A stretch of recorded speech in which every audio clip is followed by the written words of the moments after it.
श्री परमात्मने नमः। ओम श्री परमात्मने नमः।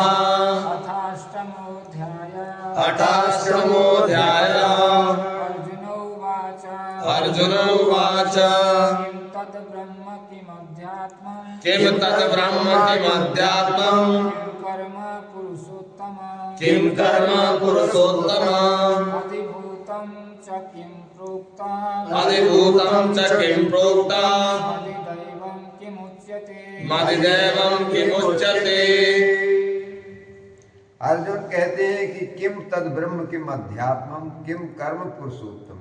हे पुरुषोत्तम भगवान, वह ब्रह्म क्या है और अध्यात्म क्या है, कर्म क्या है। अधिभूतम च किम प्रोक्तम अधिदेवम किम उच्यते। अधिभूत किसे कहते हैं और अधिदेव किसे कहते हैं, इन सब का आप अलग अलग रहस्य हमें समझाइए। अधियज्ञः कथं पुत्रः। अधियज्ञः कथं पुत्रः। देहेऽस्मिन् मधुसूदन। देहेऽस्मिन् मधुसूदन।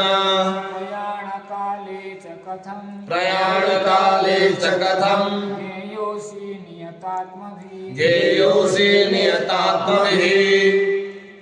आगे इसमें भी प्रश्न करते हैं कि अधियज्ञ कथा कथम पुत्र।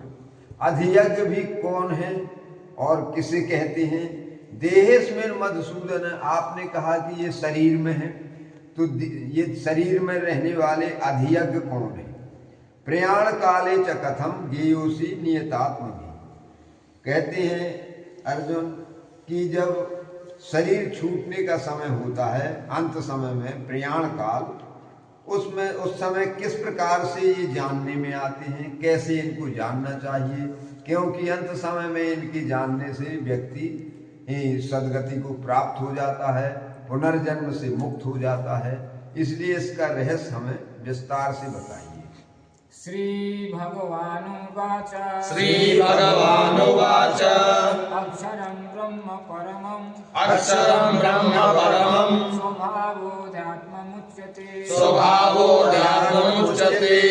भूतभावो भवत्करो। भूतभावो भवत्करो। विसर्गः कर्मसंज्ञितः। विसर्गः कर्मसंज्ञितः।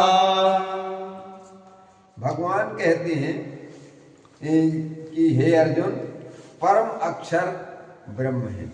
अक्षर का आप जो है वो अर्थ माने होता है जो कभी क्षर ना हो। क्षर माने नष्ट होना और अक्षर माने जो कभी नष्ट ना हो। ये सीधा सीधा आत्मा पर लागू होता है और परमात्मा पर लागू होता है। ये अक्षर शब्द कहते हैं कि अक्षरम ब्रह्म परमम, ये अक्षर ब्रह्म है, ये साक्षात ब्रह्म है। और अपना स्वरूप अर्थात जो जीवात्मा है उसे अध्यात्म कहते हैं। और भूत भावोद्भव करो विसर्गा कर्म संज्ञता, भूतों के भाव को उत्पन्न करने वाला जो त्याग है उसको कर्म नाम से कहा गया है। अधिभूतं क्षरो भावः। अधिभूतं क्षरो भावः। पुरुषश्चादिदैवतम्। पुरुषश्चादिदैवतम्। अधियज्ञोऽहमेवात्र। अधियज्ञोऽहमेवात्र। देहे देयवृताम्बर। देहे देयवृताम्बर। कहते हैं भगवान, उत्पत्ति विनाश धर्म वाले सभी पदार्थ जो आंखों से दिखाई देते हैं और जो नहीं भी दिखाई देते हैं, आत्मा के अतिरिक्त परमात्मा के अतिरिक्त सब क्षर हैं। केवल अक्षर ये दो ही हैं, ये कभी नष्ट नहीं होते। और तो और ये पंच तत्व भी अक्षर नहीं होते, ये भी एक समय समाप्त हो जाते हैं। तो भगवान कहते हैं कि अधिभूत हैं ये उत्पत्ति विनाश वाले पदार्थ। और हिरण्यमय गर्भ पुरुष आदिदेव है, अधिदेव।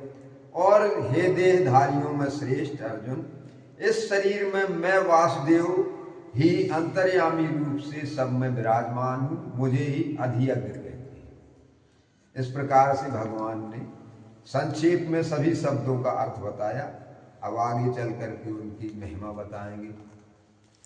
अंतकाले च मामेव अंतकाले च मामेव मुक्त्वा कलेवरम् स्मरणं मुक्त्वा कलेवरम् यः प्रयाति समद्भावम् यद्याति समद्भावम् याति नास्त्यत्र संशयः याति नास्तत्र संशयः।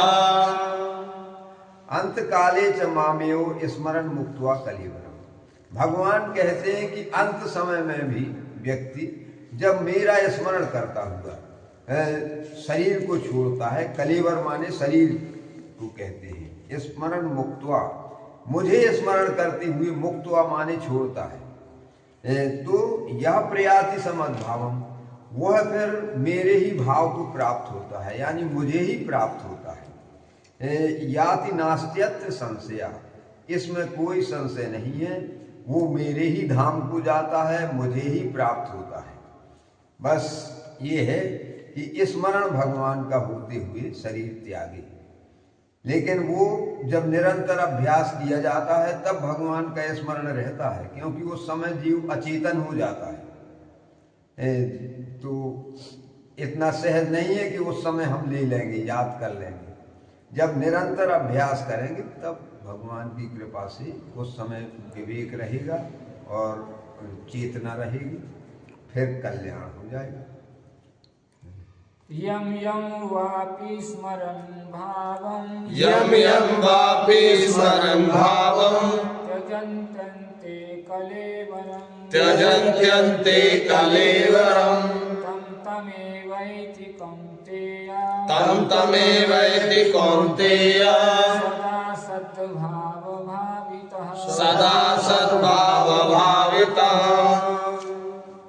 देखो आगे के श्लोक में वही बात भगवान कह रहे हैं, यम यम वापि स्मरण भावम त्यजत्यन्ते कलेवरम तम तमेवैति कौन्तेय सदा तद्भाव भावितः। जिस भाव में वो सदा भावित रहा है, जिस भाव में वो डूबा रहा, अपना जीवन उसने बिताया है, वही भाव अंत समय में याद आएगा, वही स्मृति रहेगी। कोई बच्चों को बुलाता है, कोई अपने धन पर अपना सारा ज्ञान रखे रहता है, और कोई किसी से द्वेष करता है तो उनके बारे में सोचता है और मर जाता है। तो जो जैसा चिंतन करते हुए शरीर छोड़ता है उसकी वही गति होती है। इसलिए भगवान कहते हैं कि जो मुझे स्मरण करते हुए शरीर छोड़ता है वो अत्यंत भाग्यवान है और उसका कल्याण निसंदेह होना है। उन्होंने कहा याति नास्त्यत्र संशय, इसमें कोई संशय नहीं। चलिए तस्मात् सर्वेषु कालेषु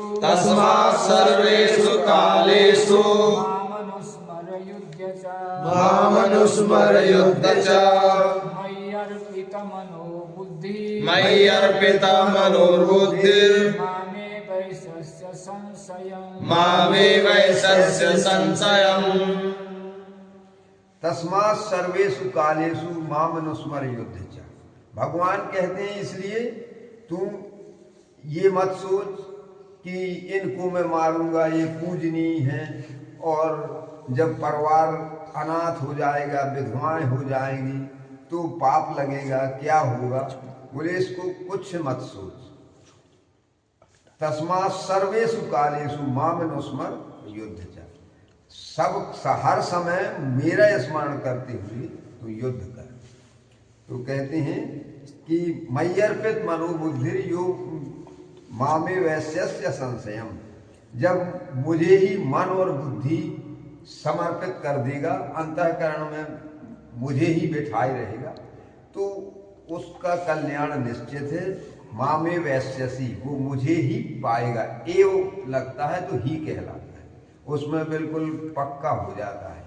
भी माने हैं ढुलमुल, ये भी वो भी, लेकिन जब ही होता है तो नहीं ये ही, तो वो बिल्कुल एक बात क्लियर होती है, उसमें कोई फिर संशोधन की गुंजाइश नहीं। अभ्यास योग युक्तेन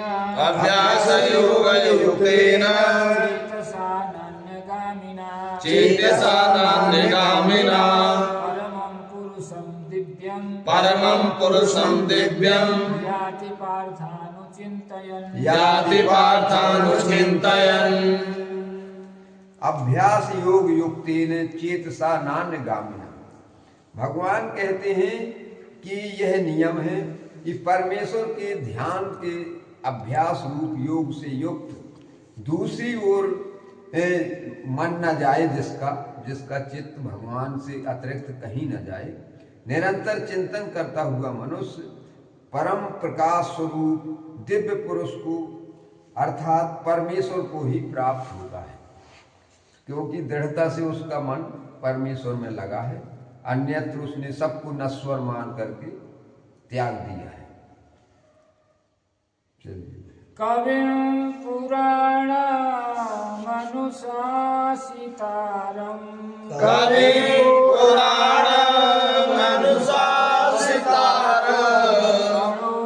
मनोरणीयां समनुस्मरेद्या मनोरणीयां समनुस्मरेद्यः सर्वस्य धातारमचिन्त्य रूपम् सर्वस्य धातारमचिन्त्य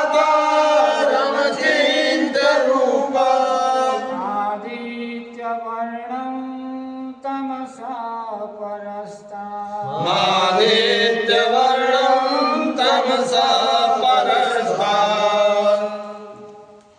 जब जैसे छोर में यहाँ मादित्य है ना, तो मादित्य ना कह करके आदित्य कहना चाहिए। इसमें अंक की बिंदी लगा दो, अचिंत्य रूपम, और फिर आदित्य वर्णम, क्योंकि आदित्य ही शब्द है। आदित्य भगवान सूर्य को कहते हैं, भगवान को ही कहते हैं। कविम पुराण मनसा सुतारम अणुरणीयाम समनुस्मृत्या।